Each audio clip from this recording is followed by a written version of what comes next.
இந்த ரைஸ் என்ன பாவம் செஞ்சிச்சோ தெரியல. நம்மகிட்ட இருக்கக்கூடிய ஒரு பெரிய மூட நம்பிக்கை என்ன தெரியுமா? ரைஸ் சாப்பிட்டனால தான் சுகருக்கு மாத்திரை போட்டுட்ருக்கோம், ரைஸ் சாப்பிட்டு இன்சுலின் போட்டுட்ருக்கோம் அப்படின்னு. நான் ஒரு கேள்வி கேட்குறேன், பதில் சொல்கிறீங்களா? வட இந்தியாவில் அவங்க ரைஸ் சாப்பிடவே மாட்டாங்களே, ரைஸ் சாப்பிடவே மாட்டாங்க, என்னைக்காவது ஒன்று தான் சாப்பிடுவாங்க. வட இந்தியாவில் எத்தனை பேர் சுகருக்கு மாத்திரை போடுறாங்க, எத்தனை பேர் இன்சுலின் போட்டுட்ருக்காங்க? கமெண்ட்ஸில் எழுதுங்க சார். இன்னொரு பெரிய மூட நம்பிக்கை, இப்போ நடைபயிற்சி மட்டும் பண்ணால் போதும், சுகர் மாத்திரையை நடத்திடலாம், தைராய்டு மாத்திரையை நடத்திடலாம், ப்ரெஷர் மாத்திரையை நடத்திடலாம், இன்சுலின் நடத்திடலாம். அப்படி யாராவது நடத்தியிருக்காங்களா? நல்லா கேட்டுடுங்க.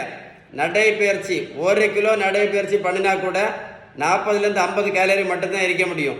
அதனால் நடைப்பயிற்சி மட்டும் பண்ணி எந்த மாத்திரையும் நடத்த முடியாது, எந்த இன்சுலின் நடத்த முடியாது. முக்கியமாக வெயிட்டு கண்டிப்பாக குறைக்க முடியாது, கண்டிப்பாக குறைக்க முடியாது. அது மட்டும் இல்லை, இப்போ இது சிறுதானியம், இப்போ தான் சிறுதானிய உலகம் தான். இப்போ சிறுதானியம் மட்டும் சாப்பிட்டா போதும், சுகர் மாத்திரையும் நடத்திடலாம், இன்சுலினும் நடத்திடலாம் அப்படின்னு. சிறுதானியம் மட்டும் சாப்பிட்டதுனால யாராவது நடத்தியிருக்காங்களா? சொல்லுங்களேன். யாராவது ஒரு ஆள் நடத்தியிருக்கேன்னு சொல்லுங்கள், எனக்கு சொல்லுங்களேன். இப்போ சுகருக்கும் ப்ரெஷருக்கும் மாத்திரை மட்டும் போட்டால் போதும், எல்லாம் சரியாயிரும் அப்படின்னு. சரியா இருக்காது அப்படி? நல்லா கேட்டுடுங்க. இப்போ ரொம்ப ஃபேமஸ் வந்து என்னது? வெந்தயம், ஆவாரம்பூ, கொய்யா இலை, க்ரீன் டீ, கரிஞ்சீரகம், கருவேப்பிலை, நெல்லிக்காய் ஜூஸ், நாவல் பழம், இதெல்லாம் ரொம்ப ஃபேமஸ் தான், நல்லது தான்.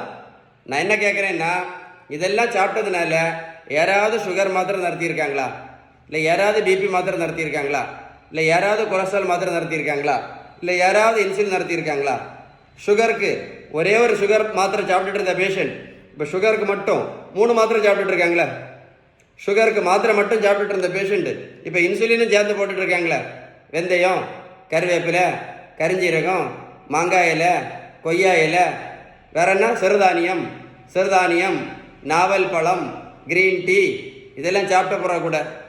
நல்லா கேட்டுடுங்க. மருத்துவத்துள்ள ஸ்டாண்டர்ட் புத்தகம் ஹாரிசன். இந்த புத்தகம் என்ன சொல்ல தெரியுமா? சுகர், ப்ரெஷர், கெட்ட கொலஸ்ட்ரால், ஃபேட்டி லிவர், பித்தப்பைக்கல், பிசிஓடி, இது எல்லாத்துக்குமே அவங்க சொல்லக்கூடிய ஒரே ஒரு பெஸ்ட் ட்ரீட்மெண்ட் வந்து பேலன்ஸ் டயட்டு மட்டும்தான். அப்புறம் உடல் உழைப்பு, நல்ல தூக்கம், கடைசி தான் என்னது? கடைசி தான் மாத்திரையும் இன்சுலினும். அப்போ எது முக்கியம்? பேலன்ஸ் டயட்டு தான் முக்கியம். பேலன்ஸ் டயட் நீங்கள் ஃபாலோ பண்ணலை அப்படின்னா, திரும்ப சொல்கிறேன், அந்த புத்தகம் என்ன சொல்லுது அப்படின்னா, பேலன்ஸ் டயட் ஃபாலோ பண்ணலைன்னா எந்த பதிலும் ரிசல்ட்டு கண்டிப்பாக இருக்குது. உங்களுக்கு பேலன்ஸ் டயட் பற்றி ஏதாவது டீட்டெயில்ஸ் வேணும்னா கண்டிப்பாக கால் பண்ணி பேசுங்க இந்த நம்பரில். இந்த வீடியோ மறக்காமல் லைக் பண்ணி ஷேர் பண்ணுங்கள், நிறைய பேருக்கு யூஸ்ஃபுல்லாக இருக்கும். ஏதாவது சந்தேகம் இருந்தால் கமெண்ட்ஸில் குட்னு டைப் பண்ணுங்கள், கண்டிப்பாக உங்களுக்கு ரிப்ளை பண்ணுங்க. ஓகேவா?